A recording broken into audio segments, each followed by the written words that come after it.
This is Levi Mercer and Brenda Mercer. We're doing a hypothetical. Hey there. It's a snow day, so we're home today. When it snows in a place that it rarely snows, it makes you think back on previous years when it snowed. And I'm not that old, but to you, I'm as old as dirt. I remember the snow, the great snow of '69. It was probably up to my armpits. I was 4. I remember more clearly the blizzard in '96, and I remember that there was more corner stores than all the big chain grocery stores, and so when people were going out, venturing out, when they're running out of food and needing contact with others, and this is before internet, let's remember, friends, they went to the corner store and there would be no bread, no milk. That's what they ran out of. So we live our lives here, and Levi and I, we usually don't buy bread or have bread in the house, Nope. But I had this great need. We better go out to the store and get bread because of the blizzard in '96.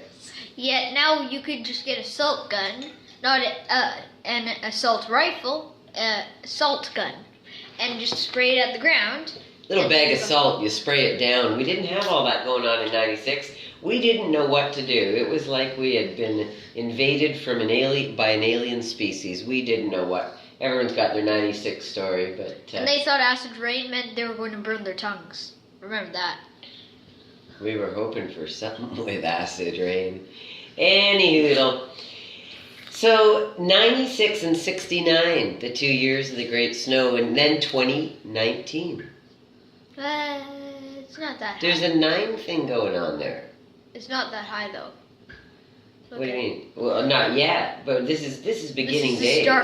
This is the start of a Oh, it's revolution. going to be waist high. It's going to happen. It's People going to be waist drinking high. and- We're going to do it. We're going to make it. Come on, people. Because I'm an exciting YouTuber, and I'm going to freak you out just like every single other one. Oh, yeah!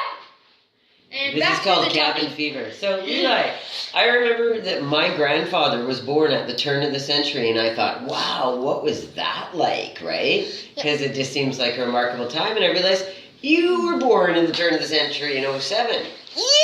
In your face world!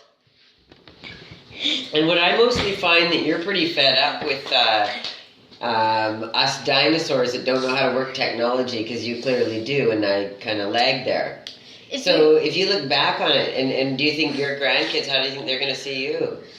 Well, I have to start one thing.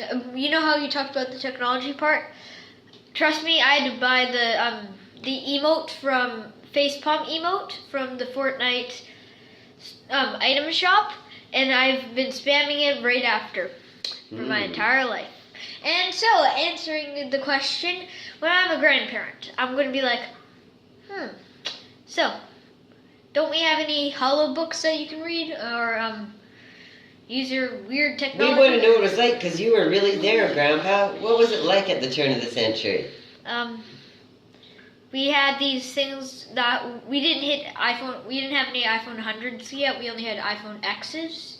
So those are very cool, but they don't have that stuff. Didn't you feel limited? Like, how did you even exist? Surprisingly, I felt very sad for the people that lived before me, so I couldn't really feel uncontent with my life. And that's how I feel when you ask me, when I talk about pagers and 8-tracks and things like that. What? And CDs, Okay, wait, calm down. And I tell them that, you Define couldn't every text single anyone. You couldn't just...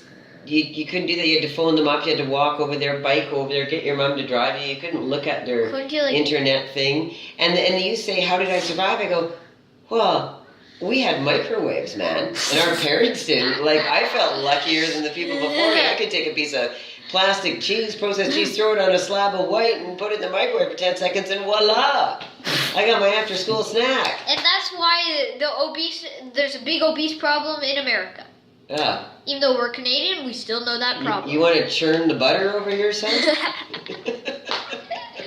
That's an old 1800s joke. Tune in tomorrow for more.